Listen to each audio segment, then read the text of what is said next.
എല്ലാവർക്കും നമസ്കാരം.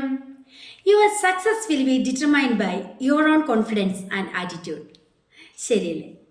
It's me Lindo. Let's start our trading journey with trading milestone.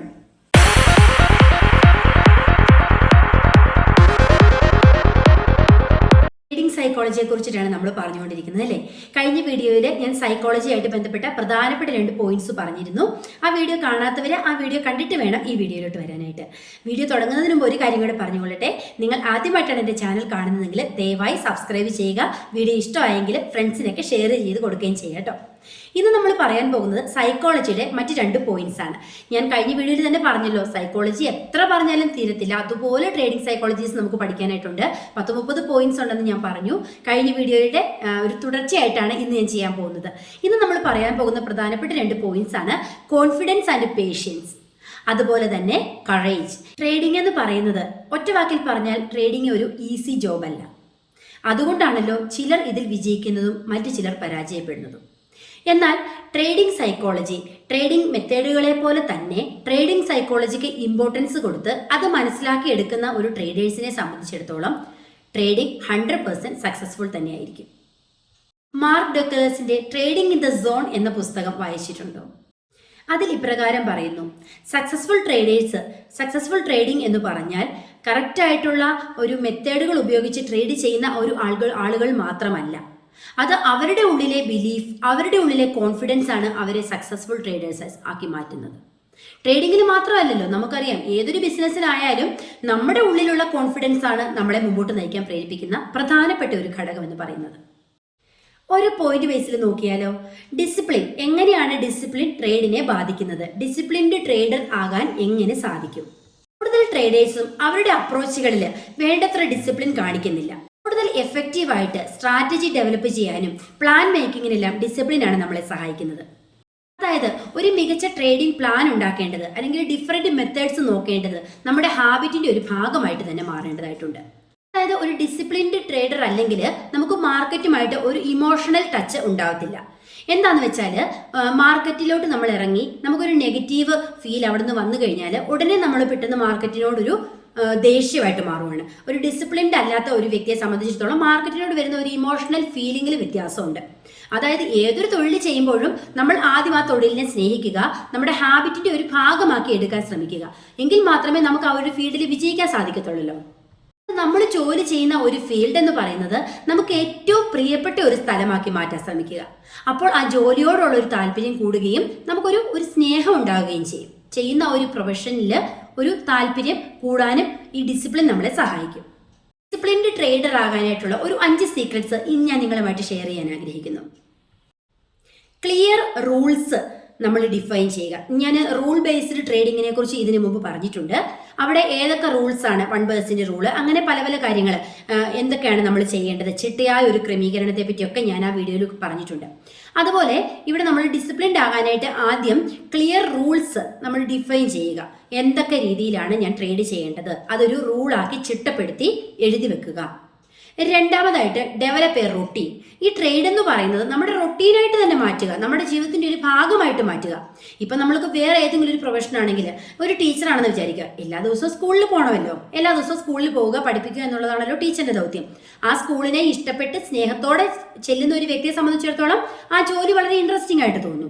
അതുപോലെ തന്നെ ട്രേഡിംഗ് ചെയ്യുന്ന ഒരു വ്യക്തി ആ ഒരു നമ്മുടെ റൊട്ടീനായിട്ട് തന്നെ ഈ ട്രേഡിങ്ങിനെ കൊണ്ടുപോകാനായിട്ട് ശ്രമിക്കുക.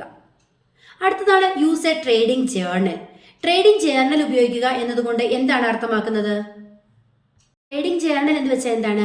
നമുക്ക് നമ്മുടെ ട്രേഡിങ്ങിനെ തന്നെ ട്രാക്ക് ചെയ്ത് നോക്കാനുള്ള ഒരു മെത്തേഡാണ് അല്ലേ? അതായത് നമ്മൾ ഇതിനു മുമ്പ് ചെയ്ത ട്രേഡുകൾ റീചെക്ക് ചെയ്ത് നോക്കുക. നമുക്ക് അവിടെ വന്നിരിക്കുന്ന ഒരു പോരായ്മകൾ, നമുക്ക് എന്തൊക്കെ നെഗറ്റീവ് എഫക്റ്റുകളാണ് വന്നിരിക്കുന്നത്, എങ്ങനെ അത് സംഭവിച്ചു, ഇതെല്ലാം നമുക്ക് എഴുതി ചിട്ടപ്പെടുത്തി വെക്കുകയാണെങ്കിൽ, ആ ഒരു ട്രേഡിംഗ് ജേർണൽ ഉപയോഗിക്കുകയാണെങ്കിൽ നമുക്ക് അതനുസരിച്ച് മുമ്പോട്ടുള്ള ട്രേഡ്സിനെ ക്രമീകരിക്കാനായിട്ട് സാധിക്കും. അതാണ് യൂസ് എ ട്രേഡിംഗ് ജേർണൽ എന്നതുകൊണ്ട് ഉദ്ദേശിക്കുന്നത്. അടുത്തത് പ്രാക്ടീസ് മൈൻഡ്ഫുൾനെസ്.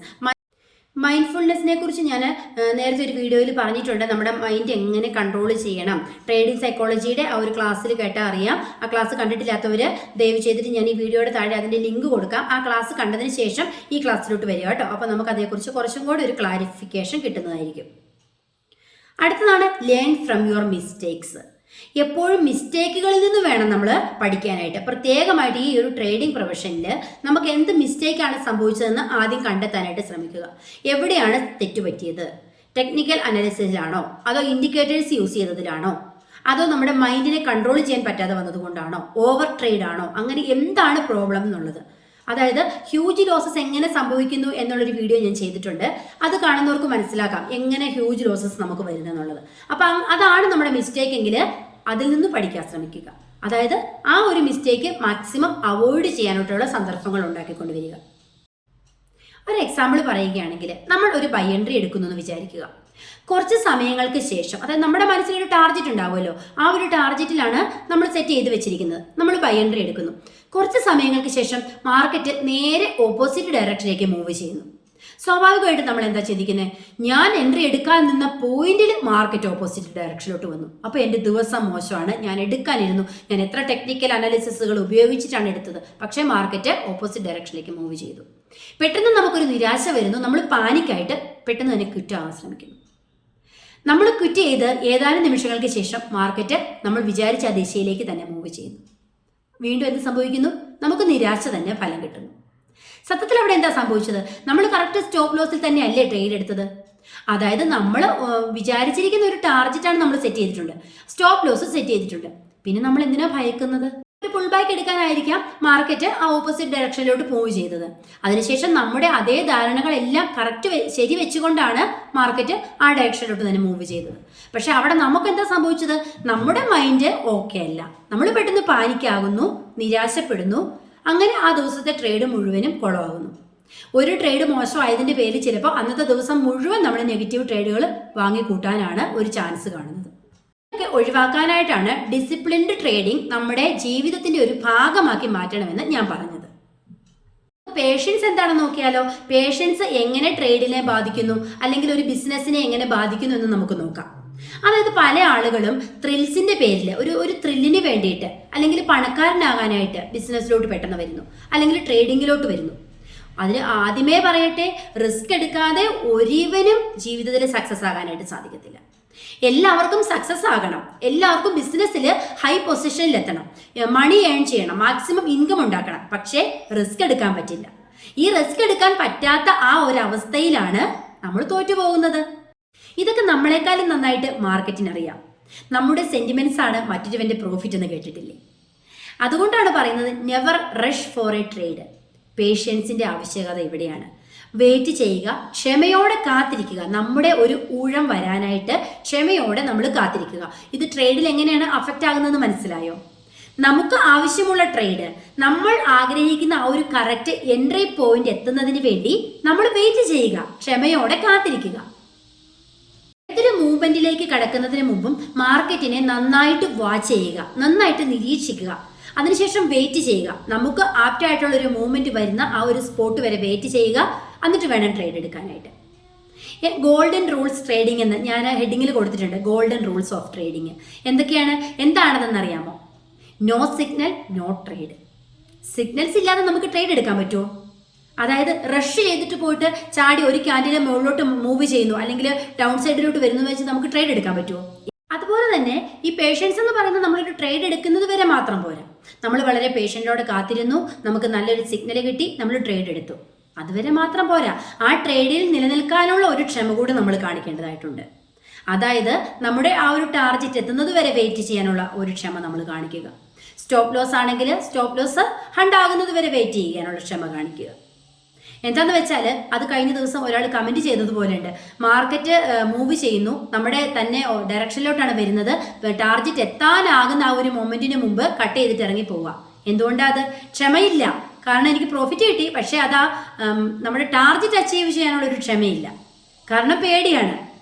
എല്ലാ ഇൻഡിക്കേറ്റേഴ്സിന്റെയും ബേസിലാണ് എടുത്തിരിക്കുന്നത്. നമ്മുടെ ധാരണകൾ കറക്റ്റാണ്, പക്ഷേ ക്ഷമയില്ല. ആ ഒരു ട്രേഡിൽ നിലനിന്ന് പോകാനുള്ള ഒരു ക്ഷമ കൂടി നമ്മൾ കാണിക്കേണ്ടത് അത്യാവശ്യമാണ്. ഒരു പോയിന്റാണ് കറേജ് എന്ന് വെച്ചാൽ. അവനവനിൽ തന്നെയുള്ള ഒരു ആത്മവിശ്വാസമാണ് വിജയത്തിന്റെ എല്ലാം അടിത്തറ എന്ന് പറയുന്നത്. ശരിയല്ലേ? അവനെ തന്നെ ഉള്ള വിശ്വാസം ഉണ്ടായിരിക്കണം. അതുപോലെ തന്നെ നമ്മുടെ സ്ട്രെങ്തും വീക്ക്നെസ്സും നമ്മൾ തിരിച്ചറിഞ്ഞിരിക്കണം. അത് മറ്റുള്ളവരല്ല തിരിച്ചറിയേണ്ടത്. നമ്മുടെ സ്ട്രെങ്ത് വീക്ക്നെസ് നമ്മൾ തിരിച്ചറിയുന്നിടത്താണ് നമ്മൾക്ക് ധൈര്യം ഉണ്ടാകുന്നത്. ുള്ളവരാണ് വേറിട്ട് നിൽക്കുന്നത്. താങ്കൾ ചെയ്യുന്നതെല്ലാം ശരിയാണെന്നുള്ള ആ ഒരു ധൈര്യവും ആത്മവിശ്വാസവുമാണ് ഒരുവനെ വിജയത്തിലേക്ക് നയിക്കുന്നത്. ഉദാഹരണം പറയട്ടെ, ഇപ്പം നമ്മൾ ക്ലാസ്സിൽ പഠിക്കുക എന്ന് വിചാരിക്കുക. ക്ലാസ്സിൽ ഇരിക്കുമ്പോൾ ടീച്ചർ നമ്മളോടൊരു ക്വസ്റ്റ്യൻ ചോദിക്കുന്നു. അപ്പം ആ ആൻസർ അറിയാവുന്നവർ എന്തായിരിക്കും? വളരെ ധൈര്യമായിരിക്കും അല്ലേ? ആൻസർ അറിയാവുന്നവർ വളരെ ധൈര്യത്തോടെ, വളരെ കോൺഫിഡൻസോടെ ടീച്ചറിന്റെ മുഖത്ത് നോക്കി നല്ല സ്റ്റഡി ആയിട്ടിരിക്കുന്നതാണ്. എന്നാൽ ആൻസർ അറിയത്തില്ലാത്തവർ എന്തായാലും ചെയ്യുന്നത്? അവർക്ക് ധൈര്യമില്ല, നേരെ ഇരിക്കാനുള്ള ഒരു ധൈര്യമില്ല. അപ്പോൾ എന്ത് സംഭവിക്കുന്നു? അവർ വളരെ പതുങ്ങിയിരിക്കുന്നു. ടീച്ചർ എന്തായാലും അവരോട് തന്നെ ക്വസ്റ്റ്യൻ ചോദിക്കുകയും അവർ പിടിക്കപ്പെടുകയും ചെയ്യുന്നു. ശരിയല്ലേ? നമ്മൾ ചിലരെങ്കിലും ഇതൊക്കെ എക്സ്പീരിയൻസ് ചെയ്തിട്ടുണ്ടാവും. അതുകൊണ്ടാണ് പറഞ്ഞത്, അവനവനിൽ തന്നെയുള്ള ധൈര്യം വേണം. സ്ട്രെങ്ത്, വീക്ക്നെസ് എല്ലാം മനസ്സിലാക്കി നമ്മളിൽ വിശ്വസിക്കുക. നമ്മൾ എടുത്തിരിക്കുന്ന റൂൾസ്, സ്ട്രാറ്റജീസ്. പക്ഷെ ഈ ധൈര്യം ഉണ്ടാകണമെങ്കിൽ നമുക്കതിനെക്കുറിച്ചൊരു അറിവ് കൂടി ആവശ്യമാണ്. ട്രേഡിനെ സംബന്ധിച്ചിടത്തോളം നമ്മൾ പഠിക്കുക, മാക്സിമം പഠിച്ചിട്ട് നമ്മുടേതായ ഒരു സ്ട്രാറ്റജി ഡെവലപ്പ് ചെയ്തെടുക്കുക, എന്നിട്ട് അതിൽ തന്നെ നിലനിന്ന് പോകാനുള്ള ഒരു ധൈര്യം ഉണ്ടാക്കിയെടുക്കുക. ഒരാൾ കമന്റ് ചെയ്തിരുന്നത് കണ്ടിരുന്നോ? ട്രേഡിങ്ങിൽ ഇറങ്ങുന്ന ഒരു വ്യക്തിയെ സംബന്ധിച്ചിടത്തോളം 20% മാത്രമാണ് ഇൻഡിക്കേറ്റേഴ്സ് അവനെ ഹെൽപ്പ് ചെയ്യുന്നത്. ബാക്കി 80% ട്രേഡിംഗ് സൈക്കോളജി തന്നെയാണ് ഇമ്പോർട്ടൻ്റ് ആയിട്ടുള്ളത്. ഓരോരുത്തർക്കും ഓരോ രീതിയിലായിരിക്കും ട്രേഡിംഗ് സൈക്കോളജി. അതായത് നമ്മുടെ വീക്ക്നെസ് നമ്മൾ കണ്ടെത്തുക. അത് എങ്ങനെയാണ്? ഒരു മെന്ററുടെ സഹായത്തോടെ നമുക്ക് കണ്ടെത്താം. നമുക്ക് സെൽഫ് അനാലിസിസിലൂടെ വേണേലും അത് കണ്ടെത്താനായിട്ട് സാധിക്കും. ചിലരുടെ പ്രശ്നം എന്ന് പറയുന്നത് ഗ്രീഡ് ആയിരിക്കാം, ചിലരുടെ പ്രശ്നം ഓവർ ട്രേഡ് ആയിരിക്കാം, അല്ലെങ്കിൽ ഒരു ധൈര്യത്തിന്റെ കുറവായിരിക്കാം, പേഷ്യൻസ് കുറവായിരിക്കാം, ഡിസിപ്ലിൻ്റെ കുറവായിരിക്കാം. അതെന്താണെന്ന് വെച്ചാൽ പലർക്കും ഡിഫറൻ്റ് ആണ്. അപ്പം നിങ്ങളെ സംബന്ധിച്ചിടത്തോളം നിങ്ങൾക്ക് ട്രേഡിങ്ങിൽ അനുഭവപ്പെടുന്ന ആ ഒരു നെഗറ്റീവ് ഇമ്പാക്റ്റ് എന്താണെന്നൊന്ന് കമൻറ്റ് ചെയ്യുമോ? അതായത് എല്ലാവരും ഒന്ന് വീഡിയോ സപ്പോർട്ട് ചെയ്യുക. എൻ്റെ ചാനൽ ഇനി സബ്സ്ക്രൈബ് ചെയ്യാത്തവരുണ്ട്. ഒരുപാട് പേര് വീഡിയോസ് കാണുന്നുണ്ട്, പക്ഷേ സബ്സ്ക്രൈബ് ചെയ്യുന്നില്ല. അങ്ങനെ സബ്സ്ക്രൈബ് ചെയ്താൽ മാത്രമേ എനിക്ക് പുതിയ വീഡിയോസുമായിട്ട് മുമ്പോട്ട് പോകാനായിട്ട് സാധിക്കത്തുള്ളൂ. അപ്പോൾ ദയവായിട്ട് എല്ലാവരും സബ്സ്ക്രൈബ് ചെയ്യുന്ന കാര്യം പരിഗണിക്കുക. ഞാൻ വീഡിയോ ചെയ്യുന്നതിൽ എന്തെങ്കിലും ഫോൾട്ട് ഉണ്ടെങ്കിൽ ദയവ് ചെയ്തിട്ട് ഒരു കമൻറ്റിലൂടെ എന്നെ അറിയിക്കുക. ഞാനത് ഇമ്പ്രൂവ് ചെയ്ത് മുമ്പോട്ട് പോകുന്നതായിരിക്കും. പോയിന്റ്സ് ഞാനൊന്ന് കൺക്ലൂഡ് ചെയ്യുകയാണ്. നമ്മൾ ഇന്ന് പറഞ്ഞത് ട്രേഡിംഗ് സൈക്കോളജിയിൽ അഫക്റ്റ് ചെയ്യുന്ന 3 ഫാക്ടേഴ്സിനെ കുറിച്ചിട്ടാണ്. 1 ഡിസിപ്ലിൻ, 2 പേഷ്യൻസ്, 3 കറേജ്. ഈ ഡിസിപ്ലിൻ, പേഷ്യൻസ് ആൻഡ് കറേജ്, ഈ 3ഉം തുല്യമായിട്ട് നിൽക്കുന്ന സീക്രട്സുകളാണ്. എന്താണെന്ന് വെച്ചാൽ ഇത് വളരെ ഇമ്പോർട്ടൻ്റ് ആണ് ട്രേഡിങ്ങിൽ. അല്ലെങ്കിൽ നിങ്ങളുടേതായ ട്രേഡിങ്ങിൽ നിങ്ങളൊന്ന് ട്രൈ ചെയ്ത് നോക്കൂ. നിങ്ങളൊന്ന് ആലോചിച്ച് നോക്കൂ, ഇതിൽ ഏതാണ് എനിക്ക് മിസ്റ്റേക്ക് വരുന്നത്? എനിക്ക് കറേജ് ഇല്ലാഞ്ഞിട്ടാണോ?